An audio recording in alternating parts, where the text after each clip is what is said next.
Hello दोस्तों, स्वागत है आपका फिर से हमारे यूट्यूब चैनल रोजगार विद गाजियाबाद में। आज हम यूनिट नंबर 5 जो कि मौर्य साम्राज्य के बारे में हम जो है पढ़ने वाले हैं। इंपॉर्टेंट क्वेश्चन को जो हम लूसेंट के द्वारा कवर कर रहे हैं जो कि शॉर्ट नोट्स हम तैयार कर रहे हैं, उनको हम अपने इस प्ले लिस्ट में बताने वाले हैं। चलिए बच्चों, शुरू करते हैं। मौर्य साम्राज्य के संस्थापक थे वो चंद्रगुप्त मौर्य जी थे। इनका जो जन्म हुआ था वो सन 345 BC यानी कि BC में हुआ था। और अगला पॉइंट जो बनता है इसमें, चंद्रगुप्त मौर्य के अन्य नाम, यानी कि चंद्रगुप्त मौर्य के जो अन्य नाम थे जिनको और नामों से भी जाना जाता है। तो सेंड्रोकोटस था, जस्टिन था, जस्टिन के द्वारा सेंड्रोकोशन था। सेंड्रोकोशन जो नाम जो दिया था वो किसके द्वारा बताया गया था? वो जस्टिन के द्वारा बताया गया था कि चंद्रगुप्त मौर्य का अन्य नाम भी है।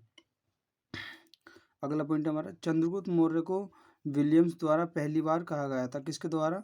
विलियम्स के द्वारा चंद्रगुप्त मौर्य को पहला नाम लिया गया था। दरबार में, चंद्रगुप्त मौर्य के दरबार में जो प्रधानमंत्री थे, जो उस टाइम पर प्रधानमंत्री हुआ करते थे दरबार में, वो चाणक्य थे। चाणक्य के भी अन्य नाम से जाना जाता है। चाणक्य के भी अन्य नाम थे उस टाइम पर। कौटिल्य, विष्णुगुप्त के नाम से चाणक्य को जाना जाता है। चाणक्य की जो पुस्तक थी, जिस सब्जेक्ट से रिलेटेड थी, वो अर्थशास्त्र थी, जो कि राजनीति से संबंधित थी। वर्तमान में जो अर्थशास्त्र पुस्तक के जो लेखक हैं वो एडम स्मिथ हैं। एडम स्मिथ की जो है एक बुक है, उनका नाम है दी वेल्थ ऑफ नेशन, जो कि सन 1776 ईस्वी में लिखी गई थी। ठीक है बच्चों, जो चंद्रगुप्त मौर्य जितने भी इंपॉर्टेंट बनने वाले क्वेश्चन थे अब हमने कवर कर लिए हैं। अब हम बढ़ते हैं चंद्रगुप्त मौर्य के, जो कि जैन धर्म से रिलेटेड थे, जो जैन धर्म को मानते थे। तो चलिए बच्चों, और पॉइंट देखते हैं चंद्रगुप्त मौर्य के। चंद्रगुप्त मौर्य जो गद्दी पर कब बैठा? चंद्रगुप्त मौर्य जो है गद्दी पर 322 BC में बैठा था। ठीक है बच्चों, जो कि राजदूत, चंद्रगुप्त मौर्य के दरबार में जो राजदूत हुआ करते थे उनका नाम क्या था? उनका नाम था मेगस्थनीज। मेगस्थनीज के द्वारा एक लिखी गई पुस्तक थी, इस पुस्तक का नाम इंडिका है, जो कि इम्पोर्टेंट है काफ़ी और जो वनडे एग्जाम में पूछी जाती है। ठीक है बच्चों, और आगे देखते हैं। मैगुनिस्त जो थे वो सेलुकस निकेटर का जो एक राजदूत था। ठीक है, सेलुकस निकेटर ने चंद्रगुप्त मौर्य को दहेज में 4 प्रांत दिए थे। सेलुकस निकेटर ने चंद्रगुप्त मौर्य को जो है 4 प्रांत दिए थे। जो पहला कहलाता हमारा काबुल, दूसरा कंधार, तीसरा था हेरात और चौथा था हमारा मकरान। ठीक है, अगला पॉइंट इसमें बनता है, सन 1998 में श्रावणबेलागोला, जो कि एक कर्नाटक में पड़ने वाली जगह है, श्रावणबेलागोला में जो है मृत्यु हो गई थी। किसकी मृत्यु हो गई थी? पूछा जाता है कि चंद्रगुप्त मौर्य की मृत्यु कहाँ पर हुई थी। चंद्रगुप्त मौर्य की मृत्यु हुई थी वो कर्नाटक के श्रावणबेलागोला नामक जगह पर हुई थी। अच्छा, जो इसकी सेल्यूकस निकेटर की पुत्री थी उसका नाम कार्नेलिया था। कार्नेलिया का विवाह जो हुआ था वो चंद्रगुप्त मौर्य से हुआ था। ठीक है बच्चों, चलिए देखते हैं आगे। यूनिट नंबर 15 में आगे पढ़ने वाले हैं बिंदुसार। चलिए बच्चों, जानते हैं बिंदुसार के बारे में।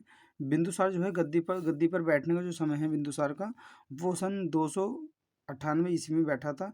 बिंदुसार के जो अन्य नाम जो है अमित घाट के नाम से भी जाना जाता है। इसका अर्थ है कि शत्रु विनाशक। अमित घाट का जो अगर हम मीनिंग निकालेंगे तो उसका मीनिंग निकल के आएगा कि शत्रु विनाशक। बिंदुसार को वायु पुराण में क्या कहा गया था? क्वेश्चन बनता है कि विष्णुगुप्त को वायु पुराण में क्या कहा गया था? तो उसमें कहा गया था वारिसार कहा गया था। बिंदुसार को जैन ग्रंथों में सिंह सेन के नाम से भी जाना जाता है। बिंदुसार के जो अन्य नाम है उसको सिंह सेन के नाम से भी जाना जाता है। किन ग्रंथों में? जैन ग्रंथों में बिंदुसार को सिंह सेन के नाम से जाना जाता है। बिंदुसार किस संप्रदाय का अनुयायी था? बिंदुसार जो था वो आजीवक संप्रदाय का अनुयायी था। बिंदुसार के समय काल के दौरान 2 विद्रोह हुए थे। जब बिंदुसार उसमें था तो उस टाइम में 2 विद्रोह हुए थे, जो कि तक्षशिला में हुए थे। तक्षशिला में 2 विद्रोह हुए थे, इनका नाम था सुसीमन और दूसरा था अशोक। ये जो है विद्रोह हुए थे। सीरिया के जो राजा थे, सबसे पहले जो सीरिया के राजा थे हम देखते हैं हेडिंग बाई। विक्टोरिया एक्टियोसक था। अगला जो था वो राजदूत, इसका जो एक्टियोसस का राजदूत था वो डाइमेकस था।